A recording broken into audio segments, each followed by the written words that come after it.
parle du divin humanisé et des humains divinisés.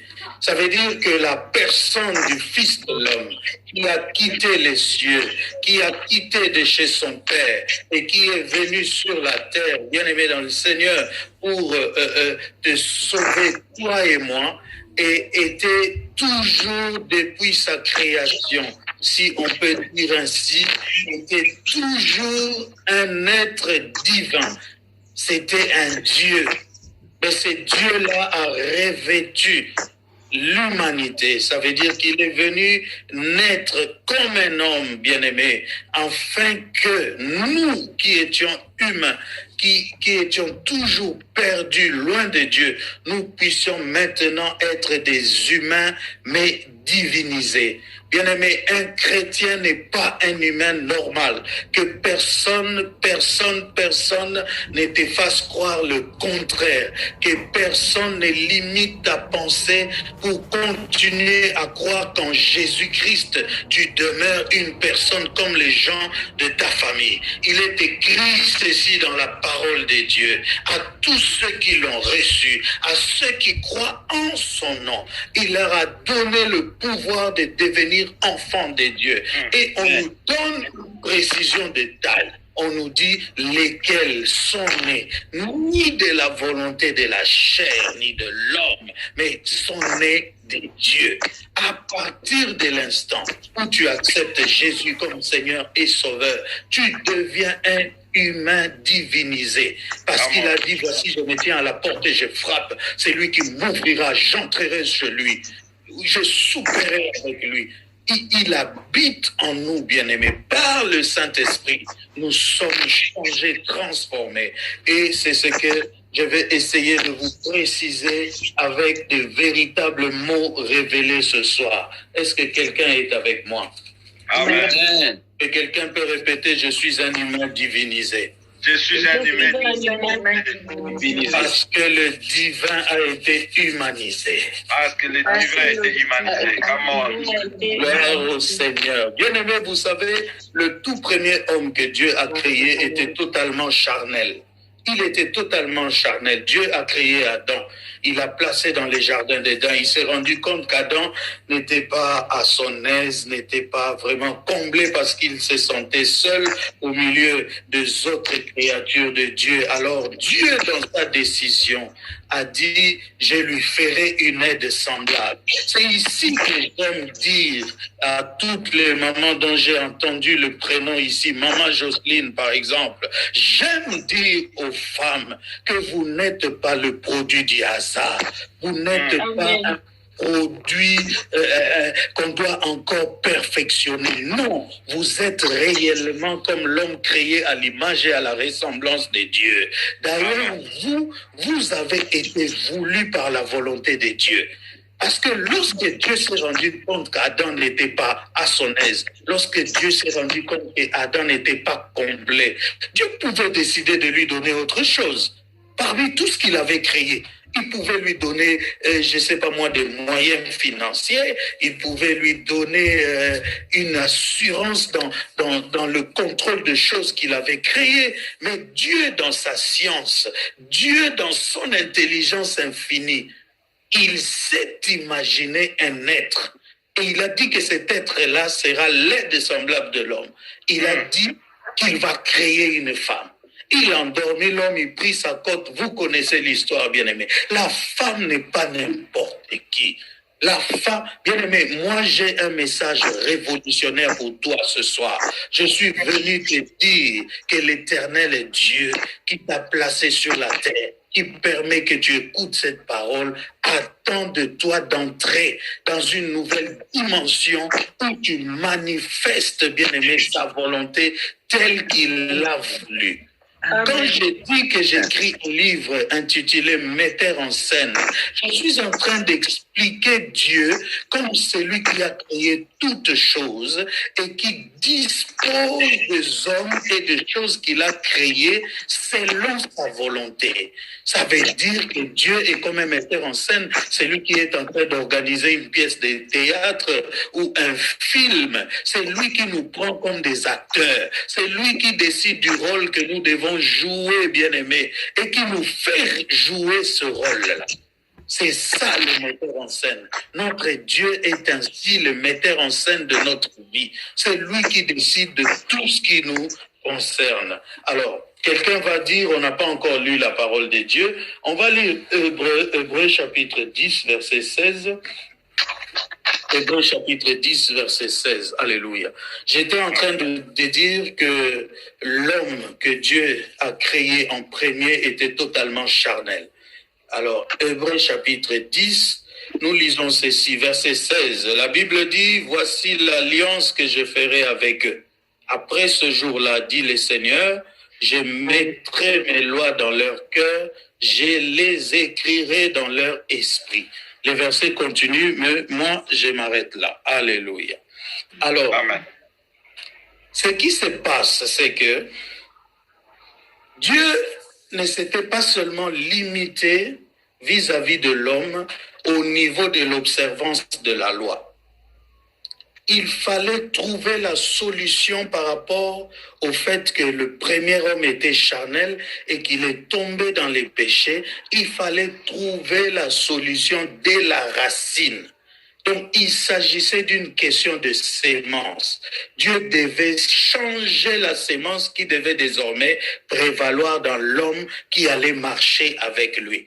Parce que quand l'homme est tombé, Dieu, dans son amour, était dans son devoir de mettre en scène, de récupérer cet homme-là. Parce que l'homme est le produit de Dieu. Dieu ne t'a pas créé pour te livrer au monde, afin que tu fasses ce que tu veux, ou que celui qui domine parmi les hommes, qui dominait, parce que depuis que Jésus est monté à la croix, la domination de l'ennemi a pris fin. Je vais encore le répéter. Dieu ne t'a pas livré dans le monde pour que même Satan se joue de toi comme il le veut, bien-aimé. S'il pouvait jouer des humains à l'époque où ils étaient encore, bien-aimés, sous la sémence adamique, il ne peut plus jouer de nous sous la nouvelle sémence que Dieu a introduite dans le monde. La sémence qui a fait de nous des humains divinisé. Alors Dieu ne s'est pas limité seulement à nous donner une loi, à écrire cette loi dans nos cœurs, afin que nous soyons en mesure de mettre en pratique la loi et que nous puissions résister au péché, mais Dieu a voulu changer les choses de l'intérieur. C'est alors que, bien-aimé, Dieu va introduire une nouvelle sémence. La première sémence que Dieu, suivez-moi très bien, la première sémence que Dieu avait introduite au monde, à partir de laquelle d'autres hommes devaient se dupliquer, ça veut dire la sémence adamique, a été une sémence faible car totalement humaine, bien-aimé. Totalement humaine. Mais la deuxième sémence, c'est-à-dire le second Adam qui devait venir, il est venu avec un correctif. Il est venu avec un correctif. Il est venu corriger, bien-aimé dans le Seigneur, ce qui ne marchait pas dans le premier homme. C'est pourquoi que, quoique né d'une femme, cet homme, le second Adam, était 100% Dieu et il était 100% homme. Il n'était pas un homme normal. C'est pourquoi nous disons les divins humanisés. Et Dieu a choisi que le Christ vienne ainsi jouer ce rôle-là au milieu de nous pour nous sauver. Donc, le Christ, n'oublie jamais ce que je vais te dire maintenant. Le Christ, quoi qu'il nous ait sauvés, il ne s'est pas limité seulement à cet objectif. En nous sauvant, il a aussi introduit une nouvelle sémence qui nous a transformés et a fait de nous des hommes divins. Amen. Il nous a totalement changé. C'est un mystère qui se passe en esprit. Béni soit le Seigneur parce que ses voies sont insondables, bien-aimés dans le Seigneur. Nous avons en nous, par le Saint-Esprit, une forme de transformation de notre humanité en divinité, bien-aimés. Nous sommes transformés par le Saint-Esprit qui habite en nous. Bien-aimé, quel roi, toi, tu vas loger dans ta maison? Papa Willy, ou je ne sais pas qui. Quel roi tu vas loger dans ta maison et qui va commencer à vivre selon tes moyens à toi? Ça n'existe pas. Lorsque tu as un hôte de marque chez toi, lorsque Christ entre dans la maison des Zachée, vous vous rendez compte que c'est même le Christ qui prend le contrôle de la maison. Lorsqu'un puissant entre chez toi, il prend le contrôle de ta vie. Amen. Et c'est comme ça que lorsque le Saint-Esprit vient en nous, ce n'est plus nous qui vivons. Quelqu'un a dit, ce n'est plus moi qui vis, c'est Christ qui vit en moi. Amen. Parce qu'il peut entrer en toi. Tel qu'il est là en toi, maman, tu dois arrêter de te préoccuper de ta vie comme s'il n'y avait pas un grand roi dans ta vie. Oui, tu dois lui laisser. C'est pourquoi il dit déchargez-vous sur moi. Et ayez votre apaisement. Maintenant, comptez sur moi. Et bien aimé, c'est comme ça qu'au nom de Jésus-Christ, nous sommes capables, comme le fit Pierre par exemple, de produire des actes de la divinité. Ces hommes-là étaient des hommes ordinaires. Tous les disciples, les apôtres que le Seigneur a appelés, c'était des hommes ordinaires. Et vous savez qu'en Israël, les hommes de la catégorie de Pierre, des pêcheurs, des charpentiers, ce sont des gens qu'on appelait en hébreu les abarès. Abarès. Tel que tu l'entends là, abarès. C'était des gens qui n'avaient pas beaucoup de valeur dans la société. Je te dis les charpentiers, par exemple. Quand on disait à Jésus, fils de charpentier, ça s'apparentait à une forme d'injure. C'était la même catégorie, parfois même que les mendiants, des gens comme ça. Ces gens qu'on appelait des abarès. Mais puisqu'ils ont croisé les seigneurs, puisqu'ils ont marché avec les seigneurs, puisqu'ils ont évolué avec les seigneurs, ces gens ont été divinisés. Ils sont entrés dans une autre dimension. Maman, je suis venu dire à quelqu'un, le temps est arrivé pour que tu entres dans une autre dimension, que tu commences à fonctionner selon la puissance de Dieu que tu as reçue. Et tu vas voir autour de toi, les choses vont changer. Amen. Et tant désormais, quand je parle de Pierre dans la dimension des choses qu'il a accomplies en Actes chapitre 3, verset 6. Des véritables actes de divinité, bien-aimés. Lorsqu'on parle du boiteux, bien-aimé, on dit qu'il a dit, ce que j'ai, je te le donne au nom de Jésus, lève-toi. Parfois, nous avons l'impression qu'il a réparé ses jambes. Non, bien-aimé. Pierre a produit quelque chose qui est inestimable. Je l'explique dans mon livre. Bien-aimé, il a créé des jambes pour cette personne-là. C'est une dimension de création. Lorsque tu entres dans les textes originaux, tu vas te rendre compte, bien-aimé, que l'action qui est produite là, zéraïno, bien-aimé, ça veut dire créer. Et Dieu a donné ce pouvoir-là à l'humain qui est maintenant désormais un humain divinisé. Alléluia. Alors que nous sommes maintenant humains divinisés, bien-aimés dans le Seigneur, nous avons quelqu'un qui est le chef de notre famille.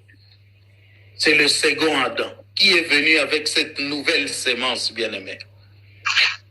Et en hébreu, on peut dire notre kafal, la tête de la famille, c'est lui qui nous fait réfléchir. Jésus-Christ de Nazareth. Nous sommes maintenant capables en lui, bien-aimé, de chasser les démons. Est-ce que tu t'es déjà rendu compte que dans tout l'Ancien Testament, personne n'a chassé les démons? Je suis docteur de la parole de Dieu, je te mets au défi de me montrer quelqu'un dans l'Ancien Testament qui chasse les démons. Ça n'existait pas. C'est une force nouvelle que Jésus-Christ est venu introduire au milieu de nous. Nous sommes maintenant capables, rendus capables de chasser les démons, de marcher devant lui, bien-aimé, de marcher sur les œuvres de l'ennemi, parce que nous l'avons vaincu en Jésus-Christ. Les chrétiens, je le répète, n'est pas un homme ordinaire. Quoique nous vivons dans ce monde, nous ne sommes pas de ce monde, bien-aimés. Oui, nous avons en nous le pouvoir comme Dieu de changer les choses et de faire exister les choses en partant de rien. Nous avons ce pouvoir. Il faut y croire, peuple de Dieu, et il faut commencer à exercer ce pouvoir-là. Ne vous limitez pas du tout. Vous savez, on parle de Covid, on parle des vaccins. Les gens réfléchissent dans tous les sens, mais réfléchissons, bien-aimés, dans les cadres de la parole de Dieu.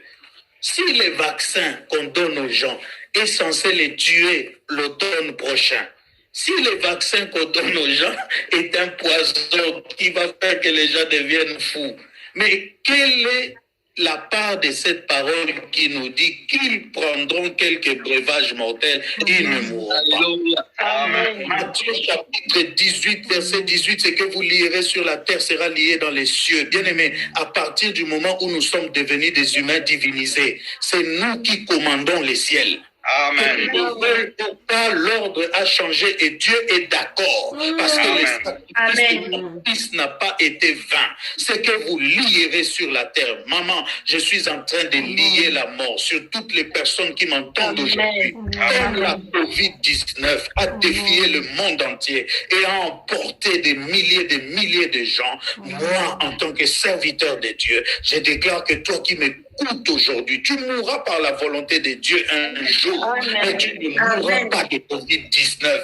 J'arrête ces cycles de mort dans ta vie dans le nom puissant et glorieux de Jésus-Christ de Nazareth. Et cette parole, bien-aimée, aucun scientifique, aucun vaccin, aucun pouvoir donné dans les vaccins ne pourra changer la parole. Amen. Que Dieu soit béni pour tous ceux qui croient. Bien-aimés, la foi en Christ a fait de nous des hommes et des femmes extraordinaires. Yes. De sorte même que sans prendre les médicaments, la guérison divine peut se manifester en nous. Amen. Il y a des gens au milieu de nous qui ont expérimenté des choses. N'oubliez jamais ces choses. N'oubliez jamais les parcours que vous avez eus avec les seigneurs, bien-aimés. Sa puissance est agissante, bien-aimés. Rien ne peut changer cela, quelle que soit l'ampleur des problèmes qui surviennent au milieu de nous. Nous sommes des humains divinisés. Il est venu habiter en nous, bien-aimés, dans le Seigneur. La guérison peut se manifester en nous, même sans prendre un médicament. Tout ceci parce que nous sommes celui qui est venu sceller les alliances et accomplir le prophétie est un divin humanisé. Amen. Ne le regardons pas comme le fils de Marie. Il était 100% Dieu. La Bible dit qu'ils ont été invités aux noces de Cana. Et sa maman est venue lui dire à un moment de la fête, ils n'ont plus de vin. Il lui dit, femme, qu'y a-t-il entre toi et moi? Mon heure n'est pas encore venue. Mon heure de manifester la divinité n'est pas encore venue. Mais la femme, sans tenir compte de ses paroles, se tourne vers les gens et dit aux gens, faites tout ce qu'il vous dira. Bien-aimés, à qui nous devons obéir totalement si ce n'est à Dieu? Lorsque Marie disait, faites tout ce qu'il vous dira, Jésus-Christ a ressenti dans sa chair des choses bouger. Parce que la femme est montée dans sa divinité. Marie l'a adorée. En disant, faites tout ce qu'il vous dira. Donc, obéissez-lui comme si c'était lui votre Dieu. C'est ça ce que veut dire cette parole. Une bonne, meilleure interprétation de cette parole. Faites tout ce qu'il vous dira. Alors, celui qui est venu ainsi sceller les alliances et accomplir le prophétie, c'est lui qui a dit, tout est accompli. Tétélestai à la croix. Il a tout payé, bien-aimé. Et il a fait de nous des humains divinisés. Nous ne sommes pas des gens normaux que le monde peut manipuler à sa guise, bien-aimé. Nous sommes des humains divinisés. Et c'est donc par cet homme, par lui seul, que le salut nous est accordé. C'est pourquoi on a dit, il n'y a de salut en aucun autre nom, si ce n'est dans le nom de Jésus-Christ de Nazareth. Amen. Amen. En étant dans cette réunion, si tu es totalement en Christ, bien-aimé, mais je te dis qu'il n'y a de salut en aucun autre nom. Et Jésus, on ne le partage pas avec les humains, bien-aimés. En dehors de Jésus, il n'y a aucun prophète. Je ne sais pas, peut-être que tu as de la sympathie pour ceux qui viennent de fêter leur centenaire en Kamba. Je ne sais pas, peut-être tu as de la sympathie pour Mahomet, mais je te dis, si tu penses à ton éternité, ne pense qu'à Jésus. Amen. Ne pense qu'à Jésus. C'est le seul qui sauve, bien-aimé. Même si une religion a toujours prévalu dans ta famille, bien-aimé, détache-toi des liens de la mort. Ton salut t'est accordé par Jésus-Christ de Nazareth. Est-ce que quelqu'un est avec? Amen.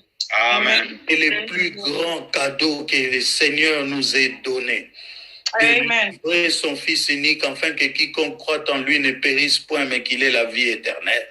Lorsqu'on parle de périr, bien-aimé, lorsqu'on parle d'avoir la vie éternelle, cela ne s'arrête pas au jour de la mort, aller au paradis. Non, le salut de Dieu commence ici-bas.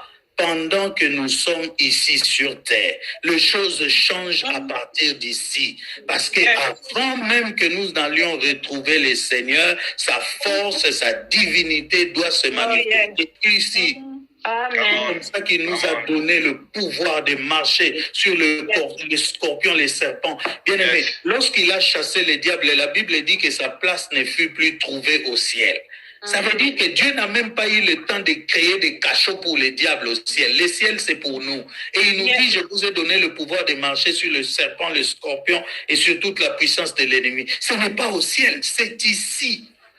Il ne te donnera pas un pouvoir. Dieu est un capitaliste. Dieu est un investisseur intelligent. Donc, lorsqu'il a investi le pouvoir en toi, c'est pour que tu puisses en user. Amen. C'est pour que tu puisses en user et user de ce pouvoir, c'est ici sur terre, c'est parmi les hommes. Lorsque l'ennemi viendra avec la COVID-19, lorsqu'il viendra avec toute forme de maladie, lorsque tu te rendras compte à la lumière de ce que l'Esprit de Dieu t'apporte, que ta famille a toujours été à la solde de l'ennemi, que ta famille a toujours été sous de pouvoirs occultes, lorsque tu te rends compte de cela, bien-aimé, tu vas prendre le pouvoir de Christ, tu vas prendre le pouvoir que Jésus t'a amené, parce que tu as une nouvelle sémence intégrée en toi. Tu n'es plus mangeable. Toi, tu es maintenant en train de terminer le pouvoir de l'ennemi dans ta famille. Amen. Amen. Ce pouvoir-là de décréter des choses, de déclarer que cela ne marchera plus. Bien-aimé, dans ma famille, on a connu des religions, on a connu des hommes, mais moi, j'ai toujours dit, après moi, à cause du travail que je vais faire sur la terre, à cause des prières que je vais s'aimer dans le champ de Dieu, après moi, on ne connaîtra plus de faux dieux dans ma famille, parce que ma vie va laisser des traces indélébiles. Lorsqu'on réfléchira sur mon parcours, on saura que Jésus-Christ est Seigneur. Amen. Personne ne croira à un autre Dieu si ce n'est à Jéhovah, mon Dieu. Amen. C'est ça la philosophie, c'est ça la force d'esprit, c'est ça l'onction qui doit t'animer tous les jours, bien-aimé. Je suis un humain divinisé. J'ai le pouvoir de décréter des choses. J'ai le pouvoir de faire exister des choses, de les créer, bien-aimé. Exact. Lorsque Jésus-Christ rencontre ces garçons avec la main sèche, la main sèche là dont on parle d'un membre privé de toute circulation naturelle. Ça veut dire qu'il n'y avait rien dans ces membres-là à réparer. Il suffisait peut-être qu'on coupe cela. Mais quel médecin à l'époque pouvait le faire? Ce garçon est resté avec une main sèche. Donc, quand Jésus-Christ opère les miracles, bien aimé, il n'a pas réparé, il a créé un membre tout neuf et l'a remis dans ses garçons. La parole de Dieu, ce n'est pas ce que nous lisons d'apparence, bien-aimés. Il faut pénétrer l'esprit de Dieu. Il faut pénétrer, bien-aimés, dans le Seigneur, l'esprit des textes. Et vous allez comprendre quelle puissance, quelle autorité, quelle profondeur Dieu est venu déposer en nous, bien-aimés, dans le Seigneur. Jésus-Christ, il est venu sur la terre, il a terminé la mission, mais il a laissé son pouvoir. Il a voulu que ce même pouvoir continue, afin que l'homme puisse continuer l'œuvre de la création qui ne s'est jamais arrêtée. Maman, par ta déclaration, tu peux créer des hommes riches comme ils n'ont jamais existé dans ta famille. Amen. Oh, personne n'est en train de me comprendre. Je suis Amen. Vous savez, vous, en Irlande, à Londres, vous avez un grand défi. En vérité, je vous l'ai dit, parmi les enfants les plus attaqués, ce sont des enfants qui sont en Angleterre. Dans le Royaume-Uni en général, dans la Grande-Bretagne, vous devez lutter, combattre pour le sort de vos enfants. Vous devez avoir des paroles à prononcer. Quand je vous parle comme ça, j'ai une famille de plus de 30 personnes à Londres. La famille Mido, c'est ma famille. Ceux qui connaissent Chancelier Mido, ceux qui connaissent Alix Mido, c'est ma famille. Ceux qui connaissent les Mandouaki, là, c'est ma famille. Et je sais de quoi je vous parle, bien-aimés. Ne soyez pas désespérés par rapport au comportement des enfants. Ne soyez pas troublés par rapport à leur vie. Sachez une chose. Le Seigneur nous a donné le pouvoir.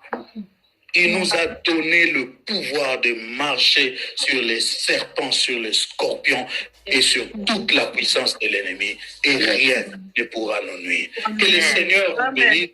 C'est ma petite pierre que je voulais vous apporter ce soir avec un grand bonheur et une très très grande joie. Soyez tous bénis, mes bien-aimés. Recevez cette parole avec foi. Considérez dès ce soir, cette nuit, que vous êtes des humains divinisés. Vous avez à une grâce royale. Parce que c'est lui qui vous a transformé. C'est le divin humanisé. Il a quitté la chair. Oh, bien-aimé, Dieu a commencé à maigrir. Il a maigri, il a maigri, il a maigri. Ça te fait bizarre que je dise que Dieu a maigri, mais il a maigri, bien-aimé. C'était des choses spirituelles. Il a maigri jusqu'à devenir une sémence qui est entrée dans le ventre d'une femme. Oh, Chama. Humiliation. Que Dieu devienne un bébé porté par une femme. Mais il l'a fait pour toi, bien-aimé. L'œuvre de Christ ne passera jamais sans impacter ta vie. Maintenant que tu écoutes cette parole, bien-aimé, il a retrouvé son honneur. La Bible dit, c'est pourquoi Dieu l'a souverainement élevé et lui a donné le nom qui est au-dessus de tout nom, afin qu'au nom de Jésus, tous genoux fléchissent, que toute langue confesse que Jésus-Christ est Seigneur. La gloire de Dieu. Recevez cette puissance, recevez cette autorité, recevez cette grâce, vivez avec elle. La mort ne pourra rien contre vous. Aucun humain ne décidera de vous faire partir de cette terre. Qu'ils s'assemblent, qu'ils fassent des réunions, bien-aimés. Toute arme forgée contre nous sera nulle et sauvée. Arrêtez de donner le pouvoir à un ennemi qui a déjà été dépouillé. À Golgotha, on a écrasé sa tête. Jésus-Christ l'a vaincu. Et Télestai, tout est accompli. Les humains divinisés, nous acclamons le roi notre Seigneur. Alléluia. Nous acclamons le roi notre Seigneur. Alléluia, alléluia, alléluia. Il est fidèle, il est Seigneur, il enseigne les Alléluia. Alléluia. Je vais rester encore avec vous, mais je vais laisser à Papa David de nous conduire dans la prière. Je vais prier avec vous, mais sous la conduite de l'homme de Dieu. Prions ensemble. Oh, Rabba, Bien-aimé, c'est très important. Vous allez comprendre que lorsque nous